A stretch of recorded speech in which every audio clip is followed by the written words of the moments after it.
And again, another driver is killed. This never ends, folks. This never, ever ends. Pat Harvey. And I'm Juan Fernandez. A Marine Corps veteran and father of two won't get to see his children grow up. He was killed while working as a rideshare driver in Linwood. Well, now the hunt is on for two suspects. It happened in the parking lot of a 7-Eleven at Imperial Highway and Fernwood Avenue. KCAL News reporter Rena Nakano is live in Linwood now at the sheriff's station there. Rena? Pat, and this is one of those stories that you just cannot believe it happened, and a lot of family members told us the same. They say that Orozco was a loving and honest man who was driving as an Uber driver at night to support his family. He also said that he survived 3 tours in Iraq, only to be shot and killed this morning at home. Family and friends of 38-year-old Aaron Orozco gather at this new 7-Eleven in Linwood. In its first week of opening, there is already a makeshift vigil symbolizing the end of Orozco's life. I'm in shock. I still can't believe that it happened. I mean, it just seems so unreal. His wife, Sandra Medina, says she last spoke to him at 10 p.m. Thursday, right before he left the house to drive for Uber.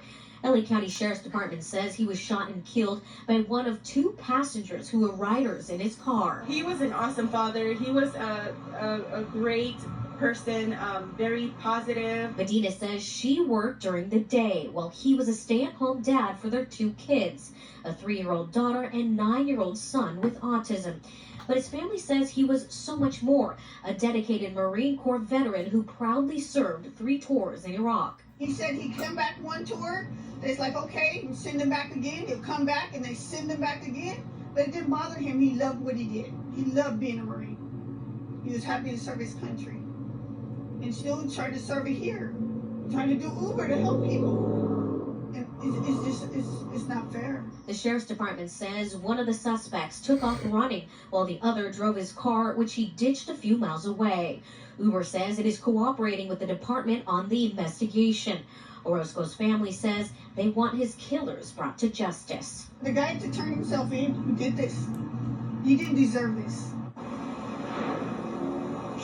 And the LA County Sheriff's Department says they still do not have those 2 suspects in custody. So if you have any information on Orozco's case, you are asked to call them as soon as you can. Live in Linwood tonight, I'm Rena.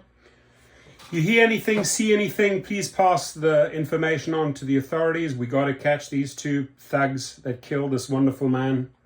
Uber and Lyft, you have to step up your safety standards. You're failing drivers, left, right, and center. If we can do anything for the family, please reach out and leave your comments. And I also ask you to please get a dash cam, right? Whether it's a van true, whatever it is, or even if it's a display ride that uploads directly into the cloud, go to displayride.com. You need something in the car to catch the evidence. If these 2 people were captured on film and it was uploaded into the cloud, we would have had faces and this case would have been resolved. So it is very, very important that every driver has a dash cam in their car. Please stay safe, everyone.